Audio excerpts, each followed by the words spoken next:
Rabiah al-Adawiyah dikenal juga dengan nama Rabiah Basri, adalah seorang sufi wanita yang dikenal karena kesucian dan kecintaannya terhadap Allah. Rabiah merupakan klan, bahasa Arab, Maulat, dari klan Al-Atik suku Qais bin Adi, di mana ia terkenal dengan sebutan Al-Qaisiyah.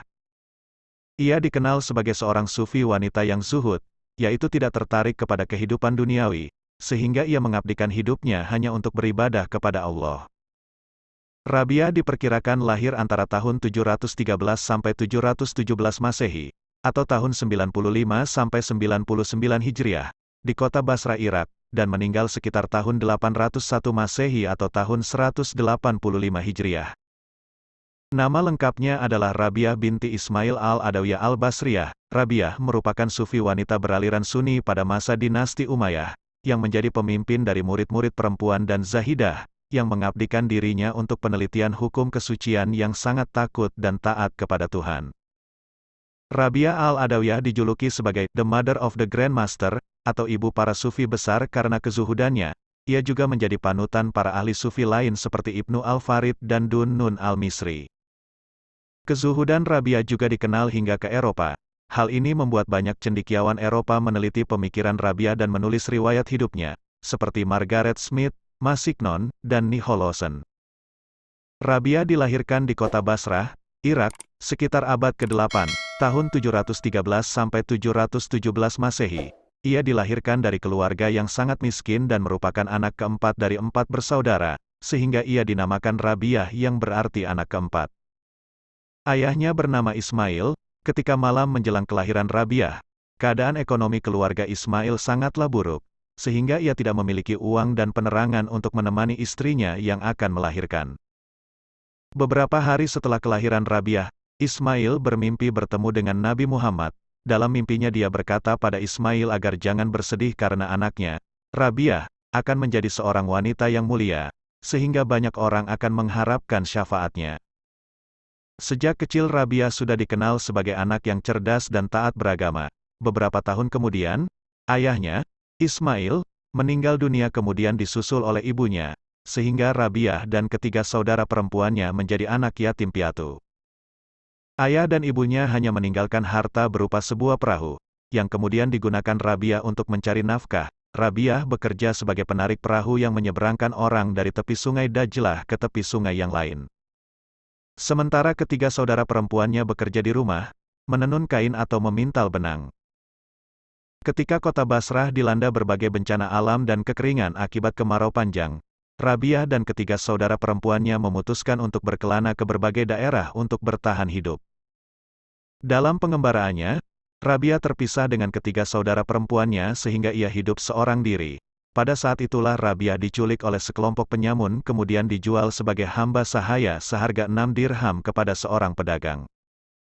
Pedagang yang membeli Rabiah sebagai hamba sahaya memperlakukannya dengan kejam, sehingga Rabiah harus selalu bekerja keras sepanjang hari. Dalam suatu malam, Rabiah bermunajat kepada Allah jika ia dapat bebas dari perbudakan maka ia tak akan berhenti sedikit pun beribadah. Ketika Rabiah sedang berdoa dan melakukan salat malam, pedagang yang menjadi majikannya itu dikejutkan oleh sebuah lentera yang bergantung di atas kepala Rabiah tanpa ada sehelai tali pun.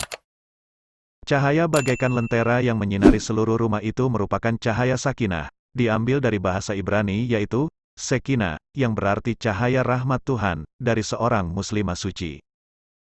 Melihat peristiwa tidak biasa yang terjadi pada Rabiah, pedagang itu menjadi ketakutan dan keesokan harinya membebaskan Rabiah. Sebelum Rabiah pergi, pedagang itu menawarkan Rabiah untuk tinggal di Basrah dan ia akan menanggung segala keperluan dan kebutuhan Rabiah. Namun karena kezuhudannya, Rabiah menolak dan sesuai janjinya jika ia bebas, maka Rabiah akan mengabdikan hidupnya hanya untuk beribadah.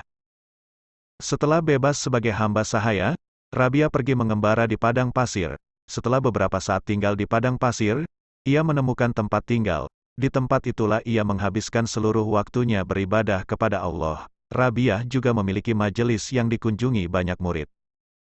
Majelisnya itu juga sering dikunjungi oleh zahid-zahid lain untuk bertukar pikiran. Di antara mereka yang pernah mengunjungi majelis Rabiah adalah Malik bin Dinar, wafat tahun 748 Masehi atau tahun 130 Hijriah, Sufyan as-Sauri, wafat tahun 778 Masehi atau 161 Hijriah, dan Syakik al-Balhi, wafat tahun 810 Masehi atau tahun 194 Hijriah. Rabiah hanya tidur sedikit di siang hari, dan menghabiskan sepanjang malam untuk bermunajat, sehingga ia dikenal sebagai pujangga dengan syair-syair cintanya yang indah kepada Allah. Rabiah telah terkenal karena kecerdasan dan ketaatannya ke pelosok negeri, sehingga ia menerima banyak lamaran untuk menikah. Di antara mereka yang melamarnya adalah Abdul Wahid bin Zaid, seorang teolog dan ulama, Muhammad bin Sulaiman al-Hashimi, seorang amir dari dinasti Abbasiyah yang sangat kaya. Juga seorang gubernur yang meminta rakyat Basrah untuk mencarikannya seorang istri, dan penduduk Basrah bersepakat bahwa Rabiah adalah orang yang tepat untuk gubernur tersebut. Riwayat lain juga menyebutkan bahwa Hasan al-Basri, seorang sufi besar dan sahabat Rabiah, juga meminangnya, namun hal itu masih diragukan kebenarannya, mengingat Hasan al-Basri meninggal 70 tahun sebelum kematian Rabiah. Rabiah menolak seluruh lamaran itu dan memilih untuk tidak menikah. Meskipun tidak menikah, Rabiah sadar bahwa pernikahan termasuk sunnah agama, sebab tidak ada kependetaan, bahasa Arab, rahbaniyah, dalam syariat Islam. Rabiah memilih untuk tidak menikah karena ia takut tidak bisa bertindak adil terhadap suami dan anak-anaknya kelak, karena hati dan perhatiannya sudah tercurahkan kepada Allah. Tidak ada satupun di dunia ini yang dicintai Rabiah kecuali Allah.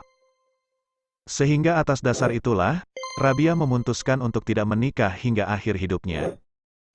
Ketika menjadi hamba sahaya, Rabiah mengembangkan aliran sufi yang berlandaskan seluruh amal ibadahnya atas dasar cinta kepada ilahi tanpa pamrih atas pahala, surga atau penyelamatan dari azab neraka. Rabiah terkenal dengan metode cinta kepada Allah, bahasa Arab, al-mahabbah, artinya cinta tanpa pamrih, dan uns, kedekatan dengan Tuhan.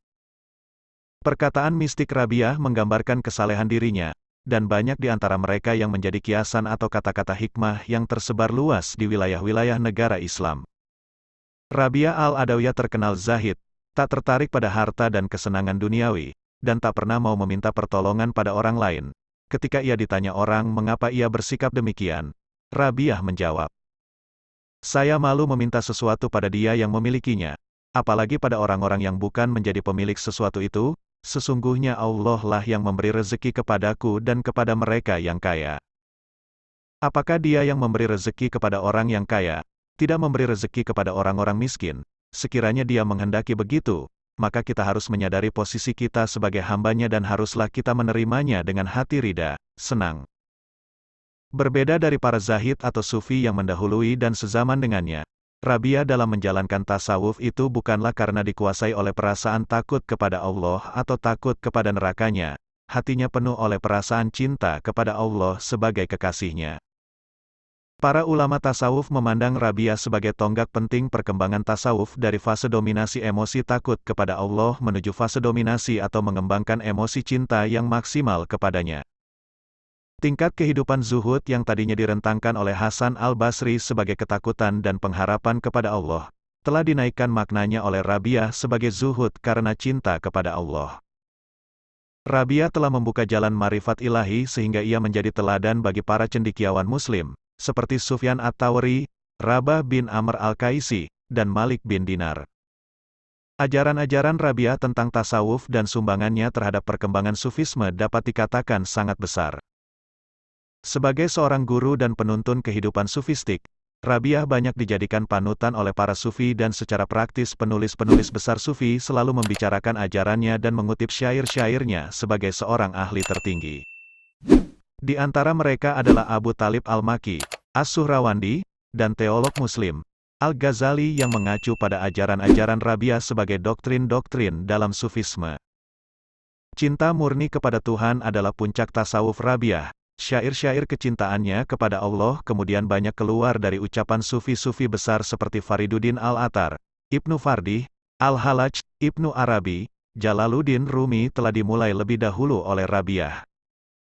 Setengah dari syairnya adalah, "Aku cinta padamu dua macam cinta, cinta rindu dan cinta, karena engkau berhak menerima cintaku, adapun cinta, karena engkau, hanya engkau yang aku kenang, tiada yang lain. Adapun cinta karena engkau berhak menerimanya, agar engkau bukakan aku hijab, supaya aku dapat melihat engkau, pujian atas kedua perkara itu, bukanlah bagiku. Pujian atas kedua perkara itu adalah bagimu sendiri. Ulama besar Al-Ghazali banyak mendapatkan pengaruh dari kezuhudan Rabiah.